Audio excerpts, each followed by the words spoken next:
called me. It was supposed to be an SOS. Can you please pick the call? I couldn't answer at that time. And then eventually I picked up the phone and I called this client back.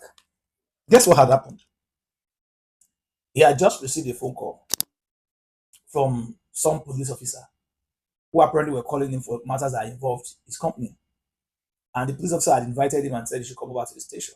And he was worried. He had no idea. He had asked the policeman and he said, I don't want to come and embarrass you at your workplace. I don't want to cross the scene. Just come. And he called and he said he was worried that he didn't know what it was about. But the only thing he probably could imagine is that he recently um, laid off some of his staff, and then one of them had promised to deal with him, and then that's the only thing he can think about. And so we got someone within the chambers to call the number back.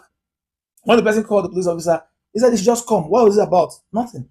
But because we are used to police officers also going out of their way to do illegal work, we simply asked, "Can you please do a formal letter of invitation?" And he said, "No, I can't waste my time to do that. If you are unable to waste your time to write a letter, why should you waste the person's time to come to the station?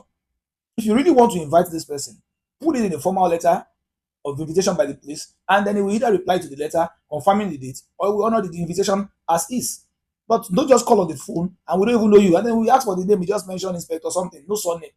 You see, people have been kidnapped in such ways. And even beyond those that have been kidnapped is the fact that a lot of police officers continue to do illegal duties like that. They want to help a friend, they bring somebody to the station. When you get to the station, they sit on one bench outside or somewhere within the compound and they make all the threats and try to exploit. Now, if I take you inside now, we'll have to put you behind the counter, we'll arrest you, we'll deal with you. The usual bully thing I'm talking about. And what he told the associates in our office, he said, you people are trying not to allow him to come. I'm going to charge you for obstruction of justice. And the associate just laughed. I said, they're talking to a lawyer. You're going to charge a lawyer for obstruction of justice because he called you and asked you to formally invite his client. That was extremely hilarious. Obstruction of what kind of justice? Should you be in that kind of situation? Don't be blackmailed, though. Don't be deceived. It's just their stock in trade. That's how they do their thing. And you know what he now went on to say? I'm just going to come now. I'm not going to invite him. I'm just going to come and arrest him. And our associate asked him. He said, I would presuppose that you'll be coming with a warrant of arrest. And he said, oh, you know the law? You know the law? I should come with warrant of arrest.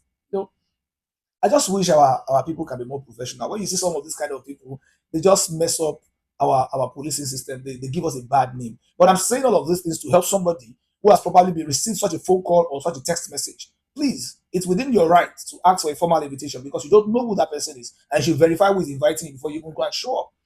Otherwise, you will get to the police station and you call the number and the person says, "Oh, I'm in the next building, just come outside." And then that's how it continues to go. And then if you are to be arrested, no problems. Always ask, is there a warrant of arrest? You shouldn't just be picked up except it's at the scene of crime. Okay? All right then. You're welcome.